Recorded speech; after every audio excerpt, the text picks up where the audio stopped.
pentingnya seorang muslim segera merespon panggilan dan seruan Allah dan Rasulnya. Apa saja yang Bapak Ibu dengar dari pengajian, sudah sampaikan Allah berfirman, Rasulullah bersabda, orang yang terbaik dari kaum muslimin adalah yang mendengarkan lalu mengaplikasikan. Di setiap ibadah itu kalau Bapak Ibu punya satu upaya, maka Allah akan nilai. Saya pernah sampaikan kan, cara melipat gandakan pahala itu banyak sekali di satu ibadah yang sama. Yang pertama keikhlasannya kepada Allah Subhanahu wa taala, makin ikhlas makin besar pahalanya.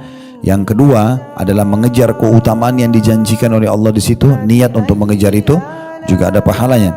Yang ketiga kita marketingkan, pasarkan, tawarkan ke orang-orang. Bapak Ibu tahu kegiatan yayasan tertentu, sosial atau apalah, Bapak Ibu beritakan ke orang, lalu orang kerjakan maka akan dapat pahala. Contoh kajian kita seperti ini, misalnya panitia membolehkan silakan kalau mau undang orang misal, lalu kita sempat sampaikan ke kerabat kita, ada yang datang juga ikut misalnya. Nah hadirnya dia dapat pahala, kita juga dapat pahala karena kita yang mengajaknya gitu ya. Nah terus selanjutnya itu kemasan. Ini selalu saya ingatkan, kemasan ya, kemasan itu beda sekali. Bapak Ibu kalau bangun malam kita sholat dengan mukennah apa adanya ya, sejadah juga yang biasa kita pakai mungkin maaf belum dicuci, itu mukennah juga sama ya, kita sholat ya sambil dalam kondisi mungkin masih pakai baju rumahnya, tinggal dilapis mukennah, wudhu terus sholat. Surah yang terlintas apa ya udah kita baca aja, misalnya Al-Masad, Al-Falaq, An-Nas dan seterusnya. Tapi kalau ada orang sebelum dia tidur memang dia siapkan setiap hari, dia bubuhi minyak wangi misalnya mukennahnya, sejadahnya, kalau laki-laki mungkin baju kokohnya, kopiahnya, dia tahu dia akan bertemu dengan Allah, dia rapikan kemasan itu, dia udah atur pada saat bangun tidur, saya akan bangun jam 3:30, saya akan mandi untuk menghadap kepada Allah, saya akan pilih surah-surah yang akan saya baca. Nah ini lebih pahalanya karena ada kemasannya. Nah pengemasan ini ada pahala sendiri ya, jadi kalau makin kita punya upaya dalam satu perbuatan baik maka makin besar pahalanya. Pesan ini jangan hanya sekedar oh gitu ya, enggak. Apa pesannya? Supaya enggak lupa catat di memori handphone, catat ini, buat kesimpulan, kirim ke grup. Ini yang begini ini boleh dikasih buat status. Kita tidak pernah tahu dari pesan itu siapa yang dapat hidayah. Saya berapa kali ketemu orang Allah permudah, baik di kalangan dai-dai atau di kalangan orang awam gitu ya, yang ketemu sama saya, Ustadz ceramah antum yang ini memberikan, menyadarkan saya tentang ini dan itu.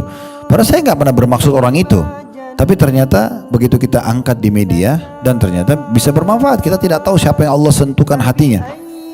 Saya pernah mengirim sebuah informasi hadis Nabi SAW, masyhur sekali hadis itu, yang bunyinya kata Nabi SAW, siapa yang akhir kalimatnya sebelum wafat la ilaha illallah masuk surga. Subhanallah, saya share ke teman-teman dai, teman-teman kami terutama yang seangkatan di Madinah.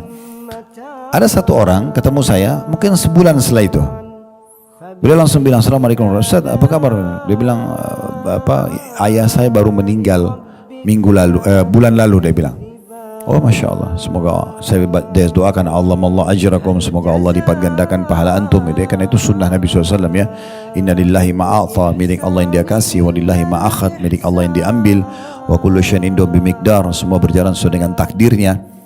Terus dia bilang, Ustaz antum ingat gak bulan lalu sempat antum share sebuah hadis, siapa yang kata Nabi SAW, siapa yang akhir kalimat la ilaha illallah maka dia akan masuk surga.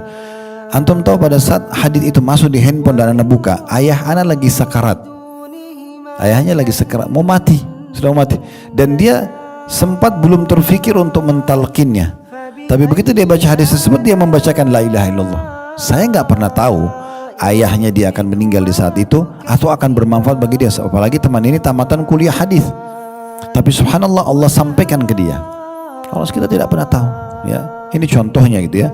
Berapa banyak orang yang membahasakan hal seperti ini dengan kami. Jadi kita tidak pernah tahu. Makanya kalau Bapak Ibu punya media, gunakan untuk kebaikan. Kita tidak pernah tahu siapa yang baca status kita, siapa yang baca informasi yang kita angkat di media kita yang akhirnya menjadi penyebab hidayahnya.